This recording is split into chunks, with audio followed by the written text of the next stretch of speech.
The Lakers show grit in an OT win, but now they face their toughest road test of the season. The Knicks suffer a major setback to their title hopes. Mark Cuban says the Mavs lack more than just Luka. Matt and Hayes get nerdy and share their favorite things of the week. That's all today on Locked On NBA.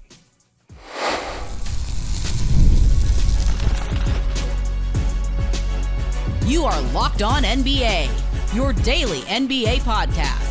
Part of the Locked On Podcast Network, your team every day. Welcome to Locked On NBA, the greatest 30 minutes of ball talk on planet Earth. I'm saying it, I'm manifesting it, I'm putting it into the universe. Thanks for making us your first listen of the day. We are free. We are available wherever you get your podcast, part of the Locked On Podcast Network, your team every day. Today's episode is brought to you by FanDuel. Right now, new FanDuel customers can get $150 in bonus bets if your first $5 bet wins. I'm Doug Branson, host of Locked On Hornets, and your shot clock Sherpa, guiding you through the NBA's biggest stories with the help of Locked On's local experts. And with me are two of Locked On's premier national NBA experts. From the Locked On Nuggets podcast and senior writer for the Action Network, he's the man of 1,000 podcasts. It's Matt Moore. Matt, Jeannie Buss told NPR that the Lakers losing to the Nuggets in the playoffs for 3 straight years played a role in the Luka deal. If LA wins a title, should Nikola Jokic get a ring? No, but if anybody else does, the Lakers should, because that's how we've been treating the Lakers lately, is they just get credit for everything. They saved the NBA, I've been told. So just give them a ring for everything. From the Locked On Bulls podcast, our Prince of Petty, it's Hayes. Hayes, Chicago Bulls guard Kobe White is the locked player of the day, 44 points, career high in a 2-point win over the Orlando Magic to keep their stronghold on the 10th seed in the Eastern Conference. How do you feel? Conflicted. I'm happy for Kobe White. Glad it should have been 46, but the refs cheated him on a defensive bucket interference there. But nonetheless, I feel conflicted because I'm glad that Kobe White had a big game, but the Bulls are just stuck in that 10 seed, man. All right, so Kobe White, the locked player of the day. The play of the night last night probably goes to Steph Curry, his insane half-court turnaround triple to beat the first half buzzer. But the game of the night, arguably, was an OT slugfest between the Lakers and the Knicks. Did the Lakers show you guys that they are a gritty postseason-ready contender last night after battling off the New York Knicks in overtime? Matt, we'll start with you. I mean, look, the good times keep rolling. They hold the New York Knicks, one of the best offenses in the league, to a 103 offensive rating. That's just really impressive work. And yeah, they were down big and battled. They could have been like, all right, we had our run, but they got us in this one. And instead, they fought through it, forced overtime, and got the win. And they just continue to find ways to get this done. What to me is surprising is that this is not like a high-powered offensive attack. This is not like, oh man, do you see all the weapons that they've got at their disposal? It really isn't that. It's more that they're just winning with defense. And it does remind me a lot of the Mavericks last year, where they made a trade at the deadline, and then all of a sudden their defense was great. It just so happens that this time the trade was getting rid of Anthony Davis. So maybe AD needs to not talk about being DPOY for a while. The Lakers, I love watching the Lakers play basketball. This stretch that they've been on since getting Luka has been great to see them, LeBron and Luka, figure out how to play together, all that. Like, this is a team that, I initially after the trade was like, they're going to be good, they're going to be cool, but it's more about what the future brings. No, this is a team that is going to try to make some noise right now, immediately after making this trade. And if they do, if for some way something happens and this team goes far, God forbid, makes the NBA Finals this year, you better watch out, because it's the what the Lakers are probably going to add to this team in the offseason going to make them dangerous for years and years and years to come. Well, in terms of last night's game, I use the word gritty because that's the word that Locked On Lakers used to describe the win. Let's hear from the Kamenetsky brothers of Locked On Lakers as they take stock of where the Lakers were at the start of the season, where they are now, and where they have left to go. 113-109 overtime victory over the visiting New York Knicks. In a lot of ways, I think, Andy, perhaps the most impressive win they've had, or at least among the most impressive. This was not one they felt like they deserved to win in terms of their execution, in terms of how sharp they were and all that. But they earned the victory by staying close. When you have guys like Luka and LeBron, you always will give yourself at least a theoretical chance but the theoretical chance doesn't happen unless the resolve is there for the rest of this team. And that's something, by the way, that's really grown over the course of this season. That was not the identity of this team when the season began. Lakers have clearly shown they're a dominant home team. Okay, what about the road? Another signpost of, are you a good team or not? Can you go win on the road? The Lakers have not lost to a team above 500 since mid-January. Lakers Celtics tomorrow night in Boston. Later next week, they go to Milwaukee and then Denver as part of a back-to-back. How are we talking about the Lakers this time next week, Hayes? Put your future hat on.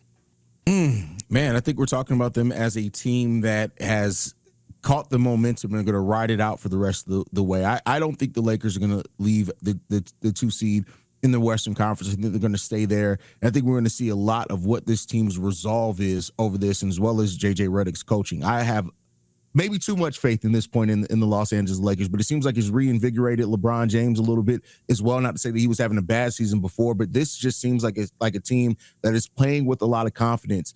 And thus, I think they're gonna have a great run here to finish the season. I'm always looking to kind of go the other way, where it's like, look, you're never as good as you think you are. You're never as bad as it looks. But look, Denver, Milwaukee, these are teams I think honestly they can beat right now. Denver's not playing good basketball. Milwaukee, I think, is a little bit smoke and mirrors with the run that they've been on. That Celtics game will be great. That should be an awesome one, and it's just what the league wants, Lakers Celtics again. But I can't find any way to really get around how good this Lakers team has been. If they're going to be this good on defense, and I've done the film work and it backs up, like they're just playing great. If they can keep that up, they're going to beat everybody in front of them that's not Cavs or Celtics or Thunder. Those are the only teams I think that have the ability to really shut them down. It's, to be honest with you, Doug, if we're doing tiers, you kind of got those 3 teams at the top, Lakers in their own tier, and then everybody else. Wow. All right, well, let's take this Lakers matchup, flip it, and reverse it to the New York Knicks, who lost Jalen Brunson to an ankle injury in overtime. Here's Locked On Knicks with their reaction. Brunson goes up for a layup, gets fouled by Austin Reeves. On his way down from said layup, he lands on Austin Reeves' foot, turns his ankle. Brunson walks out on his own power, but extremely slowly, extremely gingerly to the locker room. Brunson typically is the type of dude to just kind of walk something like this off. I mean, we see him, I feel like once a game, roll his ankle or something, and, it just kind of walk it off, jog it off down the court, and then he's totally fine 2 possessions later. He's kind of a lizard person in this regard. That said, the way that he reacted after this one, it makes me think he's probably got a pretty nasty sprain, that he's not just going to be able to walk off. This one is probably going to have to take days, perhaps weeks to heal. If Jalen Brunson does miss multiple weeks, does it open the door for Milwaukee, Indiana, or Detroit to sneak into that 3rd seed, Matt? Probably. Look, this March basketball is a little bit wonky, and so it kind of depends on what you're facing. So, for example, the Knicks face the Cavs twice. Oh no! But are the Cavs? The Cavs are going to lock that 1 seed, and they may not play guys. They're already starting to rest people. They don't need to win those games. That is not necessary for them. Knicks have a 3-game lead over the Bucks. They've got a 4-game lead over the Pacers, and they've got a 6-game lead over the Pistons. Let's go ahead and mark Pistons out. That's too far of a drop. It's Bucks or Pacers. They do own tiebreaker over Indiana, so that's actually going to be a 5-game lead. That's really tight. So I think it's just Milwaukee. If Milwaukee can make a push, and like you mentioned, they've been playing really well lately, we'll see if they can get it done. But I am a little bit skeptical. Knicks can probably, I think, hold on to this 3 seed with where the board is right now with so few games left, even without Brunson. Hayes, New York seems particularly vulnerable to one of their stars missing a game. Obviously, if one of your stars misses a game, it's going to be more difficult to win. But going back to the game that Karl-Anthony Towns missed, they just looked a little discombobulated on offense. Of the top 3 seeds in each conference, which team comes to mind for you when you think of a team that's most insulated from losing one of their all-star level players for a single game? I mean, we're not talking about them being out for the playoffs, but who's most insulated from losing one of their all-star level players for a game or 2? I'd probably say out of any of the top 3 seeds in either conference, I'd probably say the Cleveland Cavaliers. Boston. Yeah. It's You think Boston? I think the Cavs. I think the Cavs have such depth. I mean, they're already they're missing Evan Mobley, still playing pretty well. I think the Cavs have that ability to where they do enough collectively as a unit that if they were to lose one of them for a shorter period of time, I think they'd be fine. Plus, I mean, they have the largest game lead as well. So I don't know. I think you need Garland and Mitchell. I think you need both those guys doing the things that they've done throughout the season in order for them to win. I think without them, and if they lose Mobley, that's their best defensive weapon. And he's been so versatile on both ends. Like I've said, Mobley might have been their second best player, maybe even their best player at times when you factor in all the impact he's had. Versus the Celtics, you just don't need Jason Tatum to hoist up threes. You don't need Jalen Brown to hoist up threes. You don't need Derek White because you got Peyton Pritchard who'll just go off for 40. Their system is a little bit insulated from those individual performances. And while it's true that if you actually are able to defend the 3-point line and Tatum is out and you pull that pressure on Brown, yeah, they probably fall apart. But they do have Porzingis to score in the post. And no team has really been shown an ability to consistently be able to limit those 3-point attempts. So I have to say Boston, this is their entire thing. They have great talent built around a great system, and the system makes them better, and they make the system better. And that synergy, I think, is what makes them insulated so much. And they have multiple role players that can put up 40 points a game in a game. Right. Very serious in very serious games. Very. Yeah. But the Cleveland Cavaliers have Dean Wade. That's true. Not a good point. If they lose Dean Wade, Cavs are screwed. It's over. It's over. And the Cavaliers, they have tested this theory a lot this season. We've seen games in which one of those players either doesn't play well at all of the Mitchell Garland variety, or one of those players is out and the other has been able to step up in the absence. I'd throw Oklahoma City, as long as it's not SGA. They've played a lot of games without Chet Holmgren, and they've been able to not only survive but thrive with certain players out. They've also not had Isaiah Hartenstein for some stretch of the season as well. So you throw them in as well. Okay, let us know what you think on YouTube, youtube.com/@LockedOnNBA. Coming up on the Locked On NBA podcast, a lot of people are doing a lot of talking right now. We'll talk about the game away from the game, the PR game, in a segment we're calling Say What. Plus, I don't think this is hyperbole. I think I heard one of the hottest takes that I've ever heard on a Locked On podcast, and I want to play it for Matt and Hayes and see what they think. That's all coming up on the Locked On NBA podcast. Today's episode of Locked On NBA is brought to you by Prize Picks. Basketball season is heating up, and there's no better way to get in on that action than with Prize Picks, the best place for daily fantasy sports. With Prize Picks, it's simple. You just pick more or less on at least 2 player projections for a shot to win up to 1,000 times your cash. It's easy to use. It's available in over 30 states and lets you mix and match projections across different sports. This week, you can lock in Luka Doncic for more than 25 points. How about Jason Tatum? Same matchup, Lakers-Celtics, for more than 8 rebounds. Here's the best part. Prize Picks makes it fast and easy so you can set your lineup in under a minute, and when you win, your payout hits your account in as little as 15 minutes. Plus, don't forget about Taco Tuesday. Every Tuesday, Prize Picks discounts select player projections up to 25%, giving you even more value on your picks. Download the app today and use code LOCKEDONNBA to get $50 instantly after you play your first $5 lineup. That's code LOCKEDONNBA for $50 instantly after you play your first $5 lineup. More Locked On NBA ahead. Thanks for making Locked On NBA your first listen every day. Your favorite NBA team has a free daily newsletter. Go to LockedOnDaily.com and subscribe to stay up to date with local expert analysis and amazing writing from Katie Heindel, Mike Shearer, and Locked On Fantasy Basketball tips from Josh Lloyd. We're going to get nerdy here in a bit and tell you what our favorite things of the week were. But first, we've had a lot of interesting basketball this week, but we've also had a lot of para-basketball play this week. A lot of words shared, a lot of PR play. Let's do a little Say What and get Matt and Hayes' thoughts on a few interesting quotes around our beloved game. First, let's head over to Locked On Mavericks, who were discussing an interview with former Mavs owner Mark Cuban by our partners at WFAA. You'll hear Cuban first sharing his thoughts on the Luka trade, and then you'll hear from Nick Angstadt. The Mavs are going to trade Luka, that's one thing. Just get a better deal. No disrespect to Anthony Davis, but, get 3. If I still firmly believe if we had gotten 4 unprotected number ones and Anthony Davis and Max Christie, this would be a different conversation. You're going to make mistakes.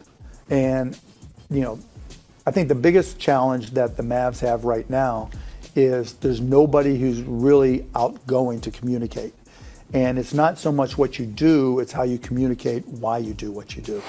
I think the biggest challenge the Mavericks have right now is there's nobody going to communicate, nobody outgoing to communicate. The Mavericks right now are without a voice. For years and years and years, Dirk was the face, but Mark Cuban was the voice. And sometimes Mark Cuban was the face too. But Mark Cuban was the voice.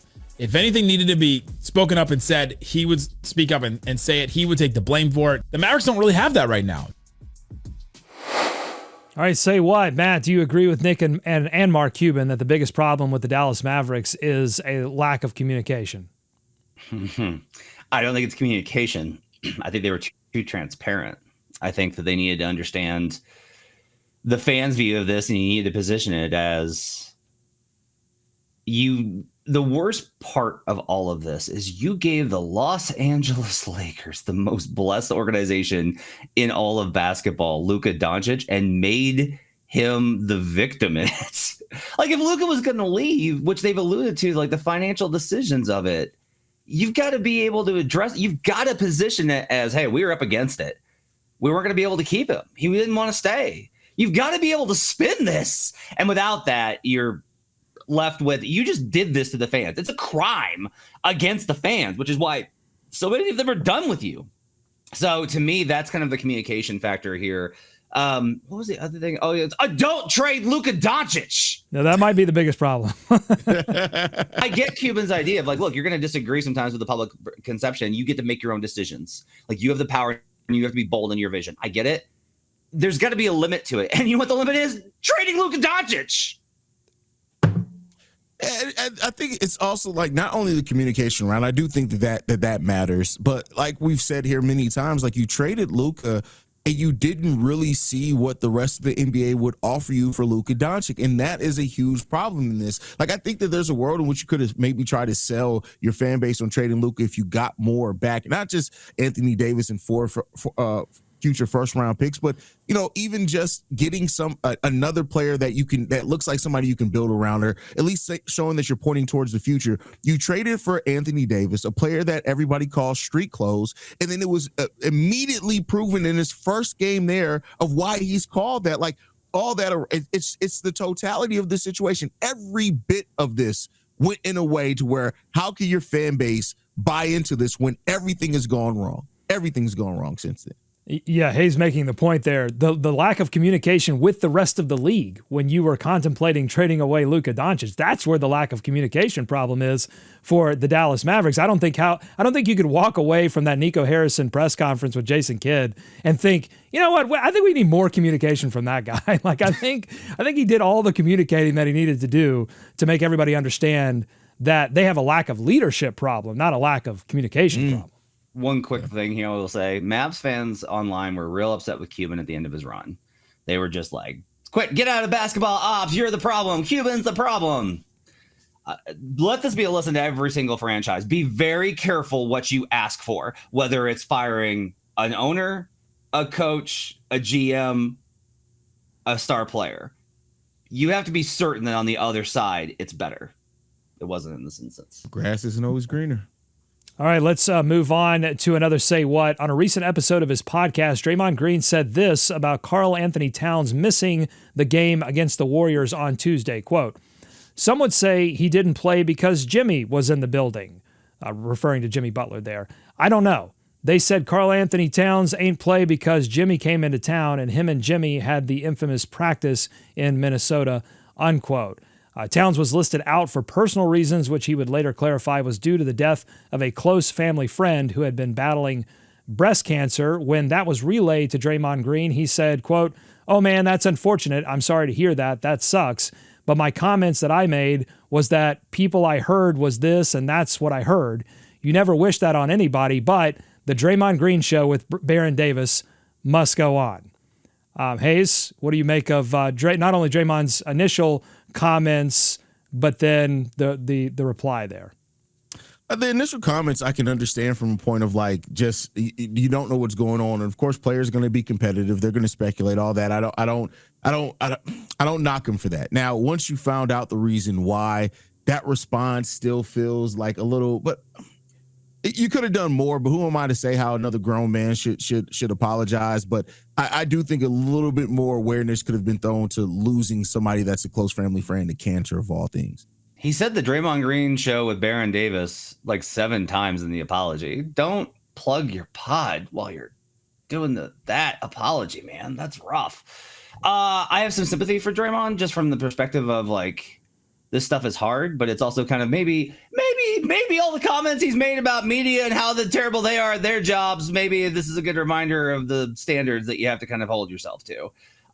As somebody that has peddled in I heard this and I heard that thing, I will just say that like this is one of the reasons why it's nerve-wracking, and I try and be extremely cautious. And you're going to make mistakes, but this is one of the things is, yeah, you're going to hear a bunch of stuff, and that doesn't mean it's accurate. It's third-hand stuff. It floats around. Somebody said something, and it gets shared around in telephone, and you have to be extremely careful. Like, unless you have, this is why like sources are important. Unless you had somebody next to Kat who was literally like, yeah, he doesn't like playing Jimmy. He just doesn't want to deal with the drama of it all. Then you don't have any sort of information that's reliable. You're just relying on what's out in the sphere. And to say that about a player's decision to not compete is a big deal, especially when you look at these images of this friend. Like there's a picture of him hugging her when she died, like not hugging her, and then she went on to pass away. Like it's tough, man. Like this is a pretty nasty thing, and I don't think the apology nearly lived up to it because Draymond is a player, and so it's like, no, I can't be wrong. I have to be right. Like I'm just doubling down. Oh well, nonetheless, no, man, like be a little sincere with your apology, because otherwise I think it's a failure of humanity, which if the players are asking constantly for media to treat them as humans, which they should, that's got to be shared by the players doing media as well. New media, same as the old media? Let us know what you think on youtube.com/@LockedOnNBA in the comments. Coming up on the Locked On NBA podcast, one of the hottest takes that I've heard in the short time doing this Locked On NBA show. I'll share that with Matt and Hayes. Plus, we get a little nerdy and share our favorite things of the week. That's all coming up on Locked On NBA. Today's episode of Locked On NBA is brought to you by FanDuel. When the game tips off, the NBA action is just getting started, and there's no better place to get in on it than FanDuel, America's #1 sportsbook. With FanDuel, live bets can be placed throughout the game. Miss the opening tip-off? Want to bet on a fourth quarter comeback? Stay in the action. Looking for a bigger payout? Combine live bets into one of the same game parlays that you do. Right now, new FanDuel customers can get $150 in bonus bets if their first $5 bet wins. Just visit FanDuel.com to join today. That's FanDuel.com for a shot at $150 in bonus bets. Make every moment more with FanDuel, the official sports betting partner of the NBA. More Locked On NBA ahead. Thanks again for making Locked On NBA your first listen every day. And every day I scour the Locked On local NBA shows for opinions and stats and storylines from our local experts to bring to Matt and Hayes and to you. Today I have something a little bit different. It's a smoking hot take from our sister show, Locked On NBA Game Night. They're recapping every game every night, even on the weekends. Make sure to tune into that. It's on this feed.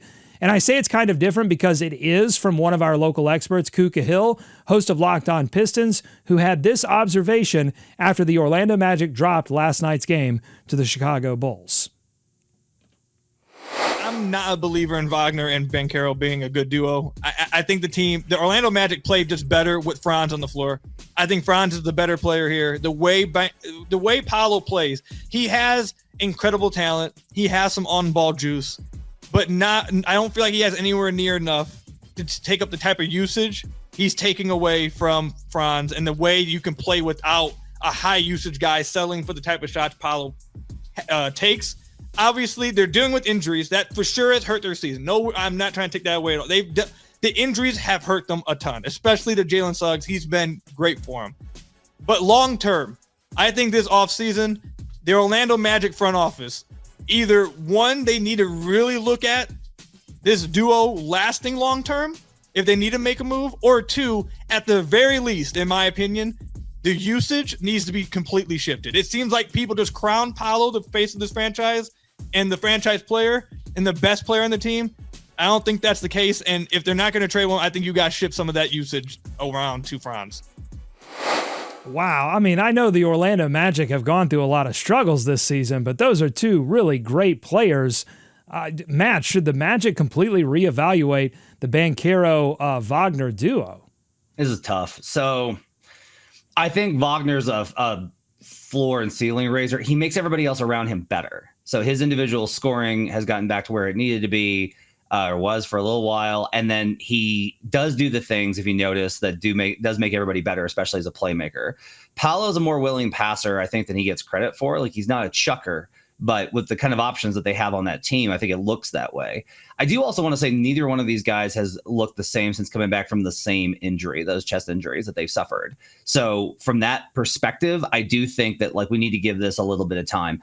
They looked so great to start together. Like, the offense really was clicking, and like, Paolo is a really good player. There's a way to find balance here. I think one of the things that's happening is the way the roster is constructed is forcing that kind of usage from Paolo Banchero. I think there's a way to get a healthy ecosystem here if they can rebalance it, which is why I was begging for them to make a trade at the deadline. I think this summer, next year, if it doesn't work next year, we can reevaluate and maybe reach this conclusion of something's got to shift. But for now, I think there's a way for them to play equal roles and for it to be a little bit in the best situation. Yeah, I think it's way too early to where you need to start looking at shifting that. Like, Franz and Paolo are still very early into their NBA career, and I think they both suffered the same major injury at this point. And yeah, the Orlando Magic somehow were able to stay around 4th or 5th while they were out injured. Have dropped all the way now to 9th while they're both been healthy. But there's a lot going on with the Orlando Magic team. They've lost Suggs, they've lost other players over the stretch of that time. I think Mo Wagner is very important to that team as well. But do things need to shift? I think more balance would probably be better. That's just better for attack anyway. And I think it needs to be on who has it that night, like, right, depending on the matchup, because you have two guys that can both operate as high usage players. But I think they're able to play off each other enough, and they're still developing to where you don't need to do anything drastic quite yet. The other thing with keep in mind, the usage rates are going to look one way because usage doesn't factor in assists. It's one of the reasons why Jokic doesn't ever look that high, despite him being the highest touch person in the league. He's got the most touches. Same kind of deal here with Banchero and Wagner. Banchero's got a higher touches rate. He does have the ball more, but it's 7 possessions. Like, it's 7 touches a game. That's just not a huge disparity when we kind of look at that. It's something to keep in mind when we look at usage. It doesn't necessarily always look at like that because the assists don't get factored into the usage rate. I think Orlando needs to explore continuing to put more shooting around those two players and not be so heavily dependent on the defensive side of the ball. I mean, I think that's what I would like to see before making any kind of crazy adjustments in Orlando. All right, you mentioned some sort of putting a microscope on the usage percentage there. So let's keep that groove going and get a little nerdy. Get your favorite calculator out, pull out the slide rule, protect your pockets. It's time to get nerdy on a Friday. ESPN joins the eternal quest for a stat that explains everything that happens on the floor. They are calling this stat net points. Matt, you've had a chance to dig into it. What do you think about the stats? And did you find anything interesting in there? It's also like their third attempt at this, by the way, after PER by John Hollinger and RAPM, Real Adjusted Plus Minus. This one's invented by Dean Oliver, who wrote basically the seminal book on basketball statistics, which is Basketball on Paper. He's got a new one coming out, by the way, notably. It's fine. I don't think it does a better job than stuff like EPM, or even if you want to go a more simpler route that I don't particularly prefer, BPM. You're going to look at this, and the way that most people analyze it is not by looking at the metrics underneath. They look at the results and they're like, oh, that doesn't make any sense, so the stat is bad. You shouldn't do that. I will say that consistently the problem is still on the defensive side. I think for offense, it's probably a pretty good metric to evaluate, but you have stuff in there like Zach Edey is above Jaren Jackson in defensive and net points. Come on. Right. So like, this is the whole problem on the defensive side. And when the defensive side is contributing to the overall net points, now everything's messed up. Jokic doesn't look that bad because his rebound rate is always going to be sky high, and rebounding is really important in Oliver's work. So that's going to wind up over impacting this. Like, if you're somebody like me, that's kind of like, I don't really care how you rebound individually. I just want to make sure the team rebounds fine when you're on the floor. Then this metric probably isn't for you. It's fine, but there's better metrics out there, with I would say EPM being the gold standard right now. Hayes, does this new net points rating, does it confirm or deny that you can win in the playoffs with 4 or 5 good players? 7 to 10, right? Even worse. He said 9 or 10 good Oh, players. I'm sorry. 9 or 10 good players. My Come fault. on, AK. I'm sure AK is looking at the stat, shaking his head like, yep, I'm doing right. I got this. We're just right there. Look, there's no one perfect stat, right? And I think we all chase that in different ways. Like I frequent 3 or 4 different websites looking at advanced analytics and stats just to try to confirm and reconfirm or come against what I already think or say. So like, I think the thing is you have to pair everything. You have to use advanced analytics with the eye test, with the box score stats, the counting stats, like everything. And even then you could still miss something. There's no perfect stat yet. We'll eventually get it at some point, and then I'm sure as soon as we do, the game's going to drastically change. So that's just the way that it works. I do think it sometimes is useful. This can be useful for finding diamonds in the rough. Do you know who leads in net points for the Chicago Bulls, Hayes? Josh Giddey? Sticks! My guy, Jalen Smith. That's crazy. So that's valid. Unfortunately, though, Dean Wade is 6th on the Cavaliers, so the entire metric is invalid. You need to hit the D Wayne metric. I think he's high. I think I saw the Cavs. I think he's high up there. Let's talk about favorite things of the week. We wrap up each week with our favorite things from around the NBA. Hayes, get us started. What was your favorite thing or favorite things of the week? Favorite thing of the week is Shai Gilgeous-Alexander averaging like 45 points over the course of this week on 57% shooting. I just love to see when he plays well. Shai's just had a 50-point game, a 40-point game. It's been great. I know he's out now, but like watching Shai play basketball is some of my most favorite thing to do. I love watching the OKC Thunder play basketball in general. I just love the way that they execute as a team, and Shai getting the recognition this year on pace his first MVP. Making it happen. That's been my favorite thing of the week. Mine will be very simply the Washington Wizards. I'm not kidding. Got to win over the Utah Jazz. Keyshawn George with 7 rebounds, 23 points. George isn't going to win Rookie of the Year. Go look at his numbers and his assist rate. That guy's good. They've actually been defending really well since Chris Middleton showed up. Alex Sarr had a great game in that game with 8 of 12 from the field. It was the Utah Jazz. And guess what? This is the Wizards. You set the bar low. The Wizards are more competitive, and I love these teams that at this time of the year have hit rock bottom and are climbing their way out, because now fans like the guys at Locked On Wizards are able to actually watch stuff and be like, hey, actually, that was not torture. That was actually pretty good. So I'm just really excited for the possibility of the Wizards moving out of single teens wins into the 20s next year. They're still going to be bad. They have to be bad because their pick is owed next year unless it's protected. But they can make some progress towards being a fun bad team next year, and I'm excited for that.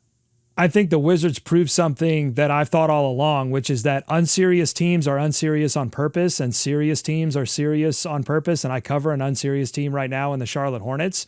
But adding Marcus Smart and adding Chris Middleton, 2 players that have plenty of playoff experience, knows what it takes to win in that kind of environment, bringing those guys into your system, even if you've been losing terribly for multiple weeks, it makes a tremendous difference, whether you do it at the trade deadline or do it in the offseason. My favorite thing of the week, we're going back to the well. Joe Mazzulla, he's back, but via Jason Tatum, via Jared Weiss, with the Jason Tatum quote here. Quote, Joe Mazzulla always tells me each night is solving the puzzle. Tonight was different. Joe just came up to me before the game and said, quote, there's a unique puzzle you got to figure out tonight, and I look forward to seeing you do that, unquote. Want to play a game? This guy's like the guy from Saw. What's going on here? Joe Mazzulla, he's a psycho. I love you. Never change. There was a story somebody shared on Twitter that he came to see their school and it was pouring out, and he said, I make my son ride his bike to school in this, and everyone kind of laughed. He's like, no, I'm serious. If you can ride in the shine, you can ride in the rain. My favorite thing is Joe Mazzulla saying anything and people thinking it's a joke, and then Joe Mazzulla, that's the best bit in the NBA, and Joe Mazzulla being like, no, I'm not, it's not a joke. I'm being serious about that. It's amazing. It's amazing. All right. It's been an amazing week here on Locked On NBA. Thanks to Matt and Hayes for sharing their expertise every day. If you like what you heard, subscribe to Locked On NBA wherever you get podcasts, including on YouTube. Thanks for making us your first listen every day. Enjoy tonight's action. Enjoy this weekend's action. Check out Locked On NBA Game Night. Be kind to each other. And we're going to see you right back here next week on Locked On NBA.